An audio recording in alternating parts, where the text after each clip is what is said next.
Mesdames, Mesdemoiselles et Messieurs, bonsoir. Ici, Amara Senkonkaba pour ABS TV 224. C'est un plaisir pour moi de vous retrouver ici chaque soir pour parler surtout de notre pays, la Guinée. Mesdames et Messieurs, je viens de la Guinée il y a à peine quelques semaines. J'ai été témoin de l'engagement, de la volonté des Guinéens, n'est-ce pas, à vivre ensemble, de la volonté des Guinéens à cultiver le vivre ensemble et surtout de la volonté des Guinéens à apporter un changement qualitatif et quantitatif au développement de notre pays. Cette volonté, mesdames et messieurs, est soutenue par ici la politique mise en place par le général Mamadi Doumbouya à travers le gouvernement qu'il a constitué tout récemment et avec bien sûr à la tête le Premier ministre M. Baouré. La Guinée, mesdames et messieurs, je ne dirais pas que tout est parfait, je ne dirais pas que tout est beau, je ne dirais pas que tout est magnifique, ce serait de l'extrême. Je ne dirais pas non plus que tout est mauvais, je ne dirais pas que ça ne va pas sur toute la ligne. Dire ça aussi serait de l'extrême. Malheureusement, mesdames et messieurs, nous avons aujourd'hui ces deux catégories de Guinéens qui sont logés dans les extrêmes, qui refusent de voir ou d'apprécier la plus petite action positive posée pour le pays et par le CNRD. Ces gens sont dans l'extrême. Ils sont dans le déni de tout. Pour eux, tout est mauvais, rien n'est bon, tout doit être changé. De l'autre côté aussi, ceux qui sont dans l'extrême positivité pour dire que tout est parfait, au point qu'il ne faudrait rien changer, qu'il faudrait maintenir les mêmes hommes, il faudrait maintenir les mêmes méthodes, ne rien changer. Ces gens aussi sont dans l'extrême. La réalité est que, mesdames et messieurs, aujourd'hui en Guinée, il y a une volonté réelle, affichée par les autorités, mais aussi et surtout, une volonté réelle, affichée au niveau de la population, à améliorer chaque jour les conditions de vie.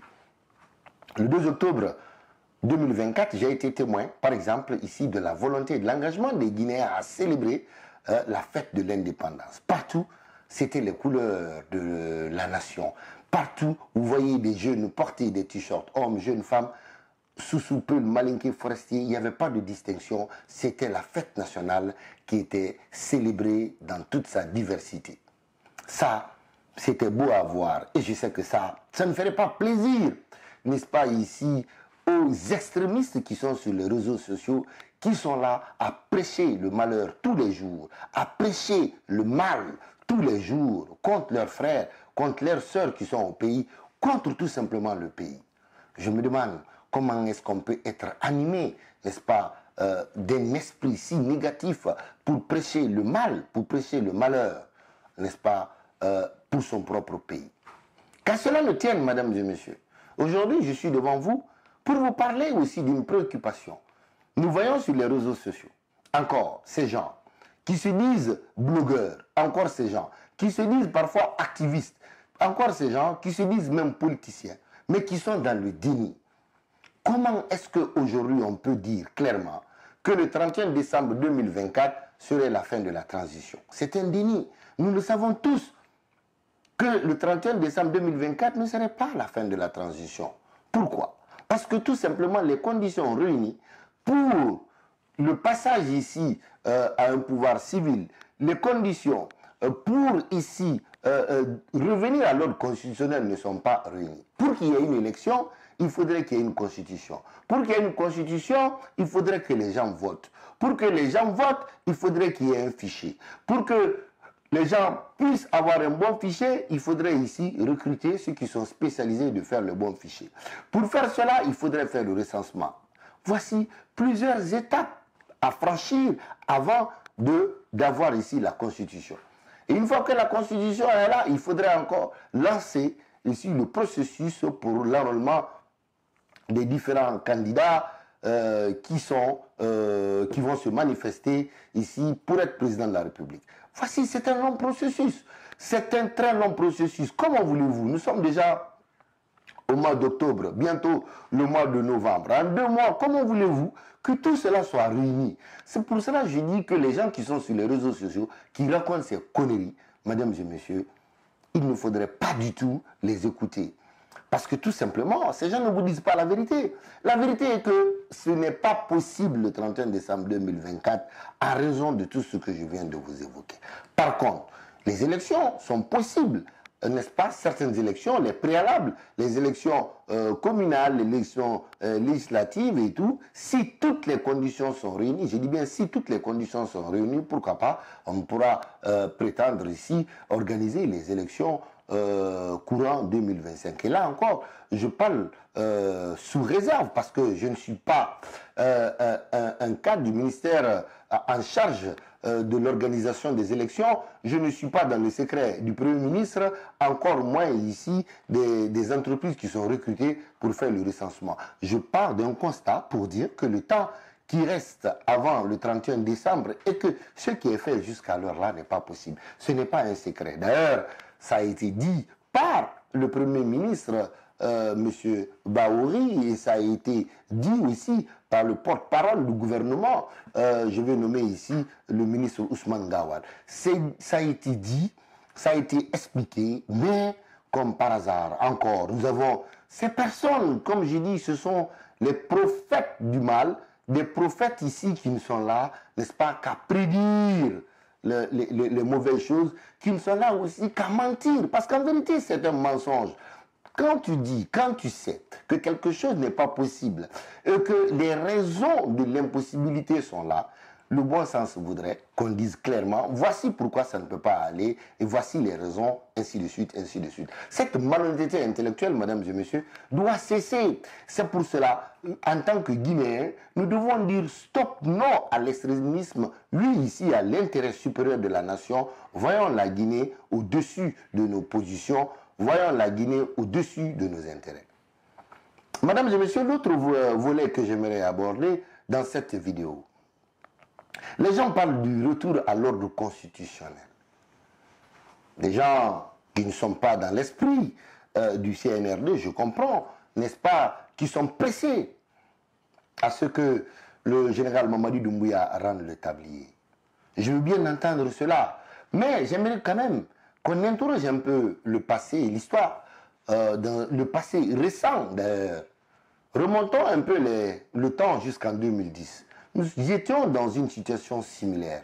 Souvenez-vous, qu'on avait à la tête de la Guinée le général Sekouba Konaté. Général Sekouba Konaté, général Mamadi Doumbouya. C'est une comparaison que nous allons essayer de comprendre et après, je vous laisserai vous-même tirer la conclusion qui s'impose.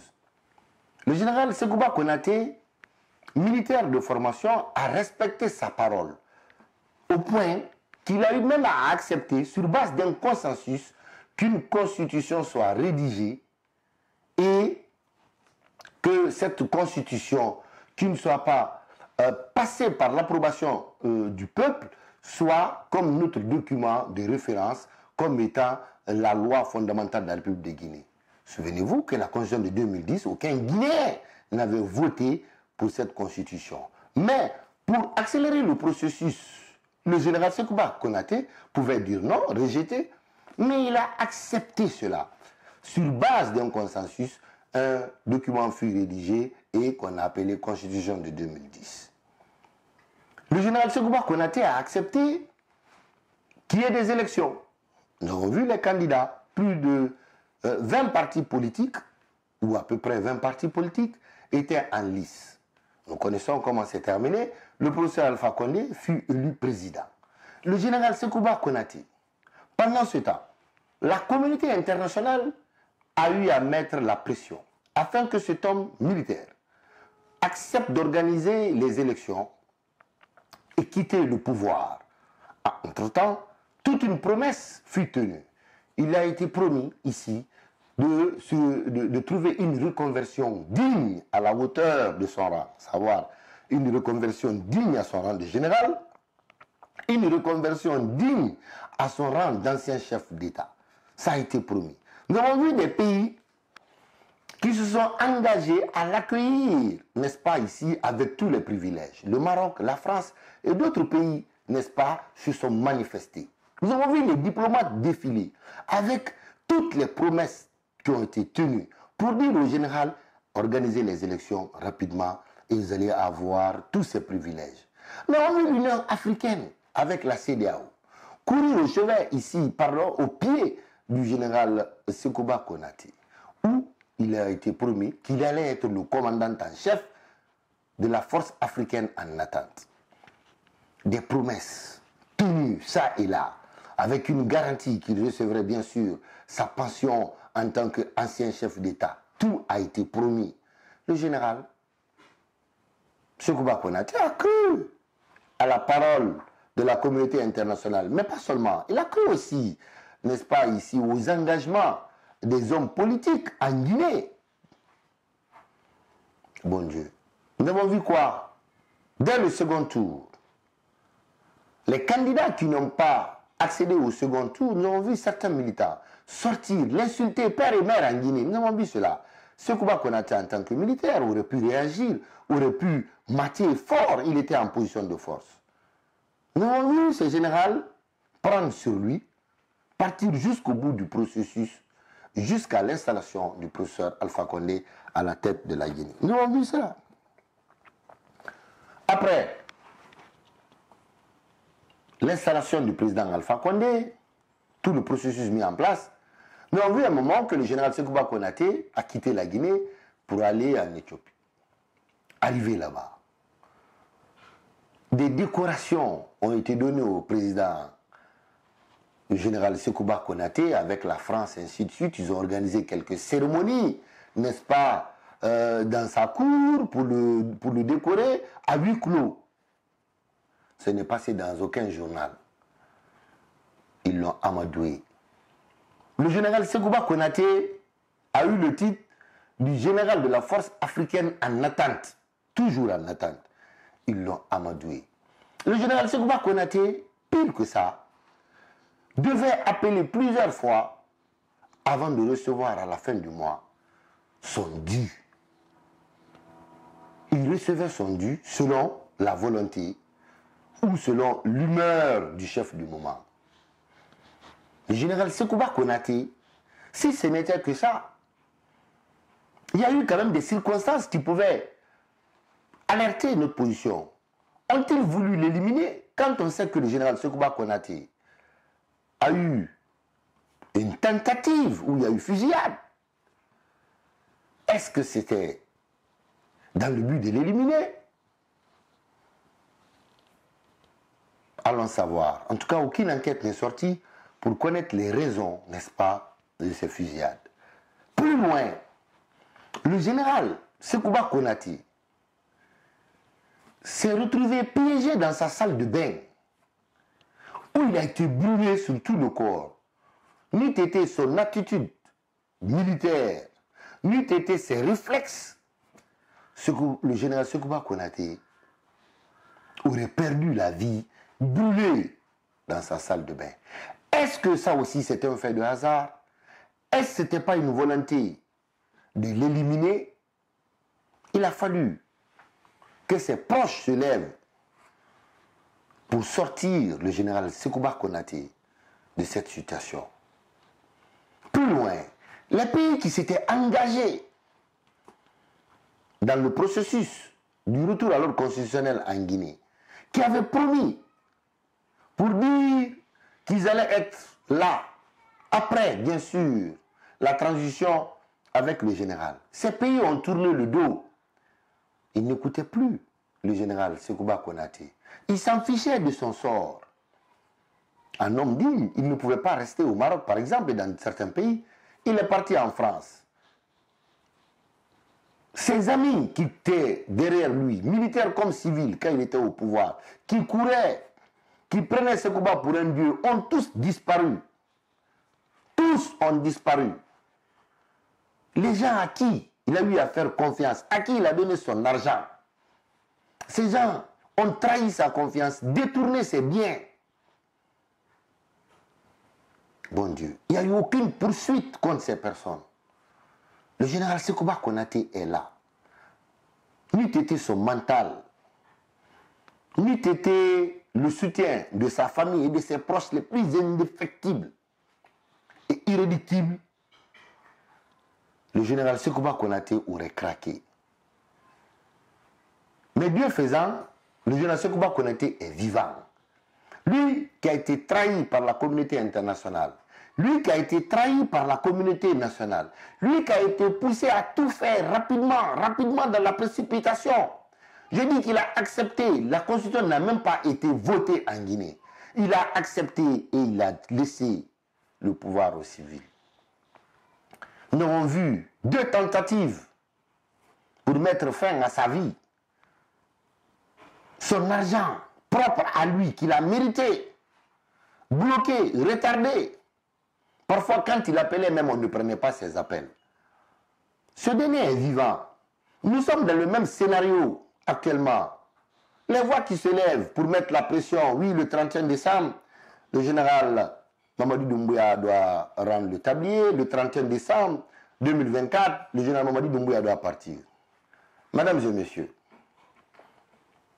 entre vous et moi, en observant ce qui s'est déjà passé, ce qui s'est déjà produit avec le général Sekouba Konaté, est-ce que le général Mamadi Doumbouya ferait les mêmes erreurs que le général Sekouba Konaté?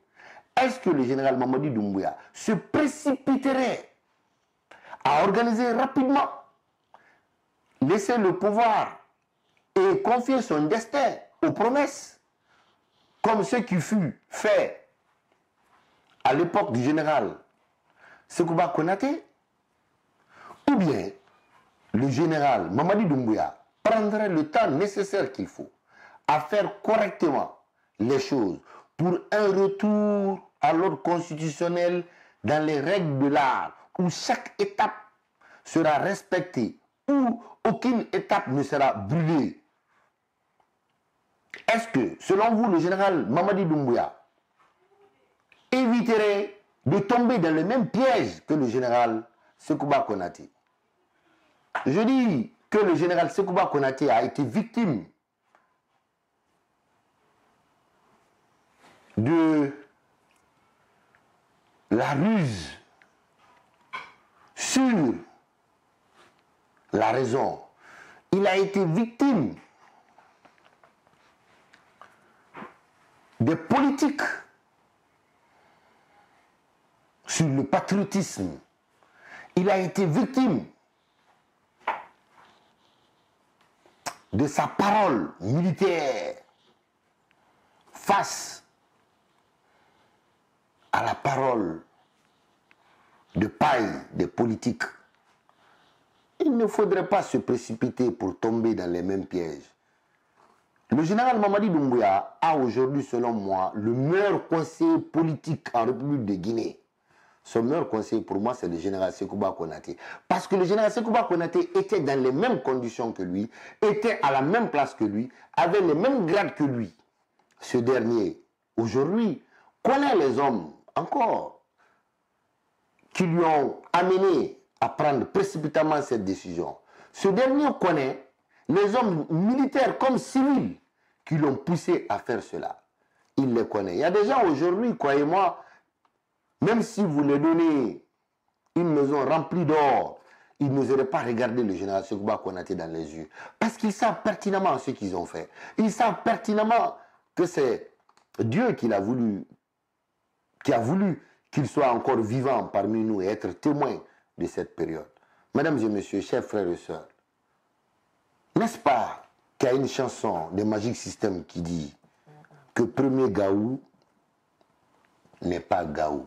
Alors, chers frères et sœurs, Guinéens et Guinéennes, voyons les choses, voyons la Guinée. Nous pouvons ne pas être d'accord, mais prenons le temps d'analyser, de comprendre les choses. Acceptons de faire une analyse approfondie d'une situation. Ceux qui disent que le 31 décembre 2024 sera la fin de la transition, je me demande par quelle magie, sur quoi ils se basent pour dire que ce serait la fin. Ils vous diront que oui, le CNRD a promis que le 31 décembre, oui, ok, mais la promesse par rapport aux conditions de réalisation de la promesse, c'est ça. On ne tient pas une promesse en l'air comme ça s'il n'y a pas les conditions de satisfaction de ces promesses. Si la date du 31 décembre 2024 fut annoncée, force est de constater aujourd'hui que les moyens nécessaires pour satisfaire les conditions de la réalisation de cette promesse n'existent pas.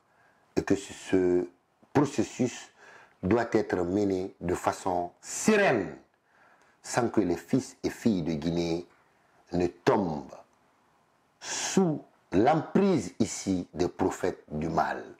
Les extrêmes n'ont pas leur place en Guinée. L'extrémisme n'a pas sa place en Guinée. Mesdames et messieurs, c'est de ça qu'il s'agit. Merci pour votre attention et à très bientôt pour un autre sujet sur ABS. Ciao, ciao.